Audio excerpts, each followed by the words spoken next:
Saya pernah berdialog begini, Mas, saya Ustadz,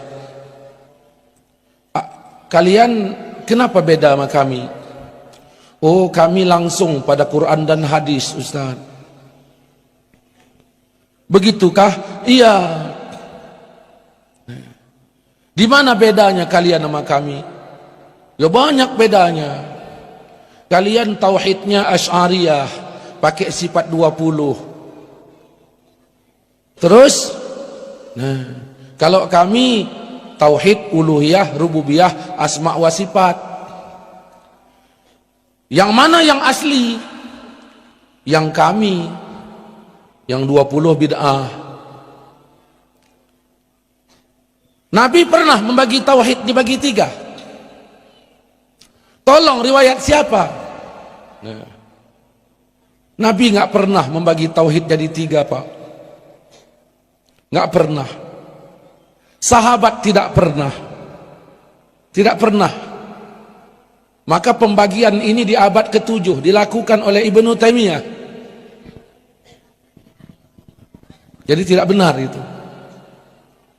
Nah, mereka mengatakan Allah itu duduk di arasy.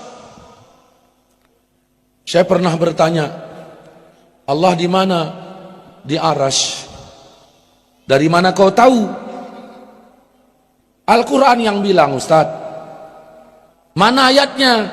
Ustadz buka surat Thaha ayat 5. Ar-Rahman alal arsy istawa. Ar-Rahman Tuhan yang maha pemurah, alal arsy, di atas aras duduk dia. Ini Allah yang bilang.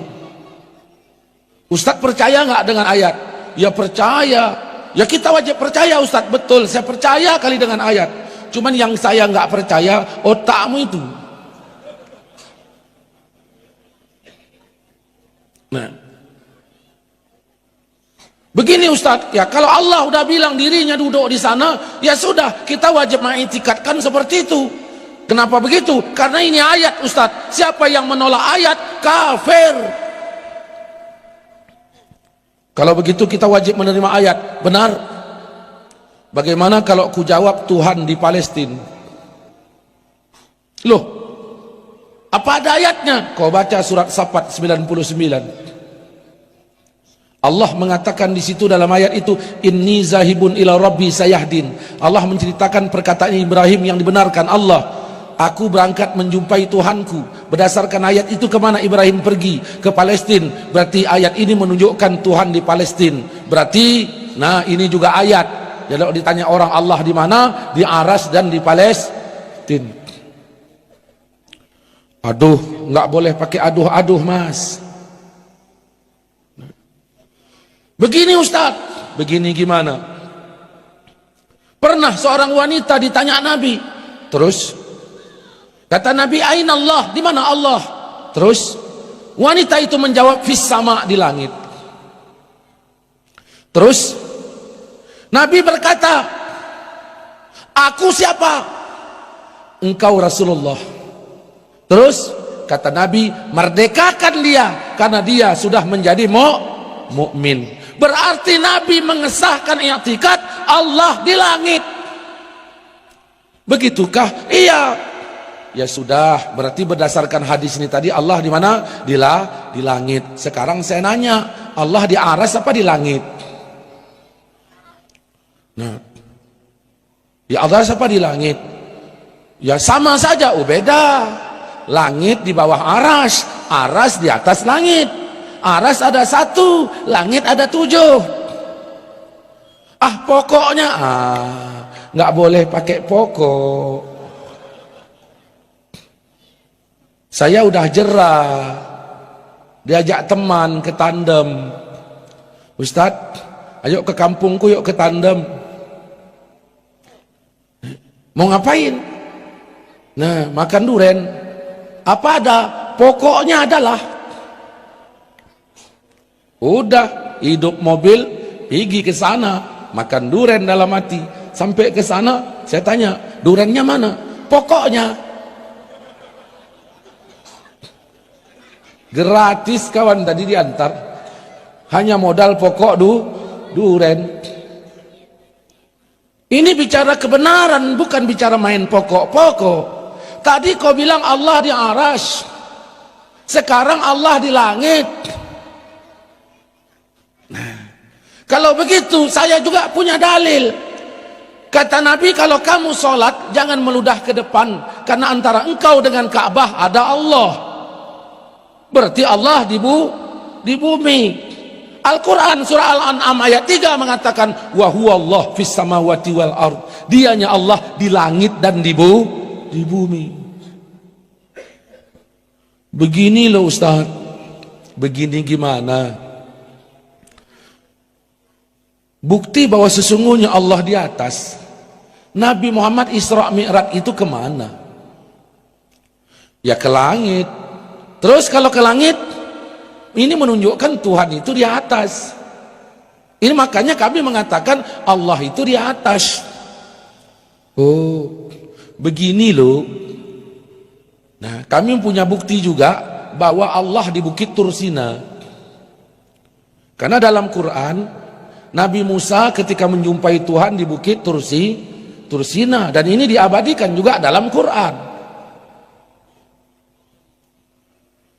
Begini loh Ustaz, yang mengatakan Allah itu di langit, itu ulama-ulama Mekah loh. Hubungannya sama cerita kita ini apa? Loh, cobalah Ustaz mikir sedikit. Oh iya, maksud Anda ulama Mekah mengatakan Allah di langit. Oh iya. Terus maksudnya apa ini? Kalaulah mereka salah, kalaulah Wahabi salah, cobalah Ustadz pikir, kenapa Allah biarkan mereka menguasai Masjidil Haram? Ini menunjukkan mereka benar. Maka tauhidnya pun yang mengatakan Allah duduk di aras pun betul. Karena tak mungkin orang yang salah menguasai Masjidil Haram. Coba kau pun mikir juga ya. Aku aja. Kalaulah Yahudi salah, kenapa Allah biarkan menguasai Masjidil Aqsa? Karena ini juga negeri Isra Mi'raj. Berarti Yahudi benar. Saudara-saudaraku, begitulah kalau memahami ayat enggak benar. Akan terjadi penempatan Tuhan lebih 30.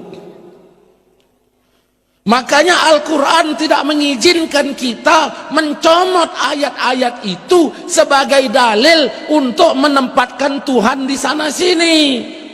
Al-Quran tutup dalam surat Baqarah ayat 186.